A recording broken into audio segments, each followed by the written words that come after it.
छत्तीसगढ़ के कोरिया जिले में बीते सप्ताह 4.6 तीव्रता के भूकंप से कटघोरी चर्चा खदानों में छत धंसी, 5 मजदूर घायल।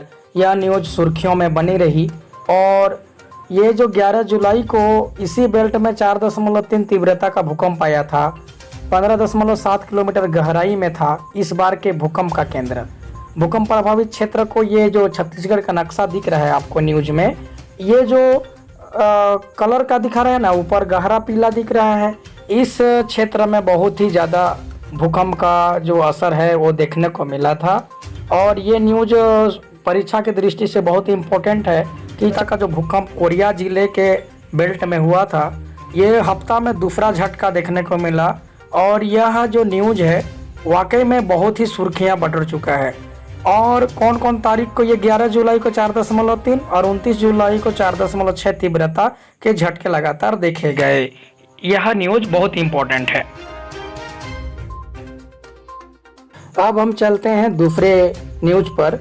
कॉमनवेल्थ गेम में मीराबाई चानू ने 49 किलोग्राम प्रतिस्पर्धा में 201 किलोग्राम वजन उठाकर दबदबा बनाया हुआ है और गोल्डन गन चुनी गई है।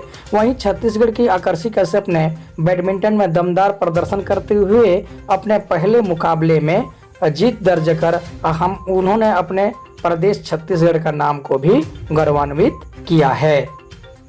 प्रकार यह न्यूज सुर्खियां बटोर रहा है बीते सप्ताह की न्यूज में।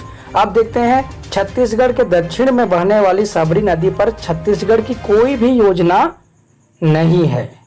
और यह जो नदी है उड़ीसा के कोरापुट क्षेत्र से निकलती है और 3 राज्यों पर सीमा बनाती है, आंध्र प्रदेश, छत्तीसगढ़ और उड़ीसा पर। लेकिन यह नदी पर भी छत्तीसगढ़ राज्य सरकार के द्वारा कोई ध्यान नहीं दिया गया है। इस पर ध्यान देने की आवश्यकता है क्योंकि सबरी की यात्रा पथ का ज्ञान रामायण काल के पहले से लोगों को पता था और इस नदी पर कुछ परियोजना नहीं होने से इसकी जो स्थिति है तो होते जा रही है, जिसके कारण इसको सजने संवरने की आवश्यकता है। इस नदी का नाम इसीलिए सुर्खियों पर है कि यह नदी पौराणिक ऐतिहासिक रूप से काफी महत्व रखता है, फिर भी इस पर कोई योजना अभी तक नहीं है।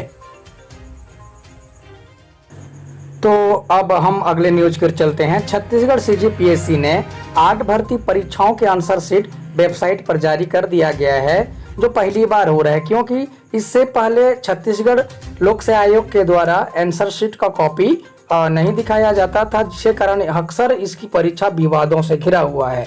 और अभी जो 8 परीक्षाओं की जो आंसर शीट जारी की गई है वो 27 अगस्त तक अधिकतम 3 बार डाउनलोड किया जा सकता है और अपना जो क्या लिखे हैं, क्या परफॉर्मेंस किए हैं अभ्यर्थी, इससे अपना रिजल्ट देख सकते हैं अपने डाउनलोड के माध्यम से। तो यह पहली बार है, 27 अगस्त तक सभी अभ्यर्थी अपने परीक्षा की कॉपी देख सकेंगे। ये बहुत ही अच्छी खबर। अभी एक न्यूज बहुत ही सुर्खियां बटोर रहा है इस सप्ताह में। स्थापत्य कला का बेजोड़ नमूना है नागफनी का मंदिर। दंतेवाड़ा जिले के गीदम से महज 10 किलोमीटर दूर पर नागफनी नामक ग्राम पर स्थित है। नागफनी में नाग देवता का प्राचीन काल में बना मंदिर है। वहाँ के परंपरा के अनुसार नाग पंचमी के दिन विशेष पूजा अर्चना की जाती है। नागवंशी राजाओं द्वारा स्थापित भव्य इस मंदिर की स्थापत्य कला बेजोड़ है। साथ ही नाग की अद्भुत कथाएं चर्चित हैं। लोगों की आस्था इस मंदिर से जुड़ी हुई है और यहाँ 11वीं शताब्दी की मूर्तियां स्थापित है। और छत्तीसगढ़ में राज करने वाले नागवंशी राजाओं ने इस मंदिर का निर्माण करवाया था।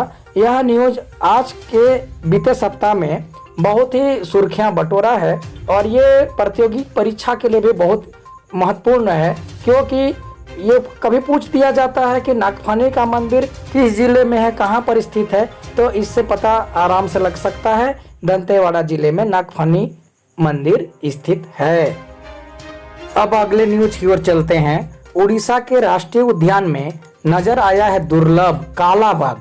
उड़ीसा के सिमलीपाल राष्ट्रीय उद्यान में एक दुर्लभ काला बाघ नजर आया है। भारतीय वन सेवा के अधिकारी सुशांत नंदा ने इसका एक वीडियो ट्विटर पर साझा किया है।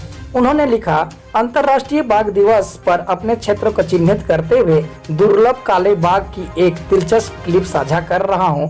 वीडियो में देखा जा सकता है कि बाघ पहले पेड़ के चारों तरफ घूमता है, इसके बाद पेड़ पर दोनों पैरों से पंजे के निशान बनाता है और फिर सूंघता हुआ आगे बढ़ता है। 2007 से नजर आ रहे हैं। भारतीय वन सेवा के एक और अधिकारी परवीन कासमी ने वीडियो रीट्वीट किया और इसके बारे में भी बताया। अब एक बेहद दिलचस्प खबर सुनाता हूं। मन की बात में भारत के प्रधानमंत्री नरेंद्र मोदी ने याद किया बस्तर की मावली माता को याद। दशहरा, ऐतिहासिक दशहरा जो 75 दिन तक चलने वाली दशहरा विश्व प्रसिद्ध है बस्तर की, उस पर नरेंद्र मोदी रविवार को रेडियो पर मन की बात कर रहे थे अगस्त महीना के पहले सप्ताह में, और उन्होंने कई मंदिरों के साथ ही छत्तीसगढ़ के बस्तर के नारायणपुर के प्रसिद्ध मावली माता मंदिर का जिक्र किया। ऐतिहासिक मंदिर के बारे में कहा कि यह बहुत खास मंदिर है। यहाँ माता मावली मेला एक ऐसा उत्सव है जो छत्तीसगढ़ के आदिवासियों की पुरानी परंपराओं और रीति रिवाजों की झलकियाँ दिखाता है। माता मावली का मेला बस्तर के अलावा छत्तीसगढ़ व विश्व में प्रसिद्ध है। यह बस्तर के सबसे प्राचीन मड़ई मेलों में से एक है। यह लोक कला और संस्कृति का संगम है। यहाँ पर लगभग 84 परगना देवी देवताओं शामिल होते हैं। अब आगे न्यूज की ओर चलते हैं। सुंदर झुमका, यह समुद्री टापू नहीं, बैकुंठपुर झुमका बांध में बना 3.5 हेक्टेयर का आइलैंड है। 18 लाख खर्च कर 45 दिनों में टापू को पर्यटन क्षेत्र बनाया गया। अब बनेगा बॉटेनिकल गार्डन। यह जो बैकुंठपुर है ये कोरिया जिले में स्थित है और इस पर झुमका बांध है, जहां पर 45 दिन में टापू को पर्यटन क्षेत्र में बदल दिया गया है। ये भी न्यूज की सुर्खियां बटोर रहा है। आइलैंड की सीएम भी कर चुके हैं तारीफ। जो छत्तीसगढ़ के मुख्यमंत्री हैं वर्तमान में श्री भूपेश बघेल जी, उन्होंने भी इस आइलैंड का तारीफ कर चुके हैं और यहाँ पर बोटिंग के साथ साथ स्पोर्ट का भी अब व्यवस्था किया जाएगा, जो कोरिया जिले के बैकुंठपुर के झुमका बांध में स्थित है। यह बहुत इंपॉर्टेंट न्यूज है। आई होप दोस्तों ये न्यूज आपको पसंद आई होगी और ये करंट अफेयर के दृष्टि से मैंने इसको अपलोड किया है और होप ये वीडियो आपको पसंद आया होगा।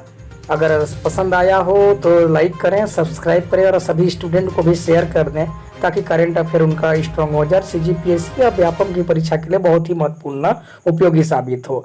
और अभी भी विजय सप्ताह की कुछ न्यूज के अगले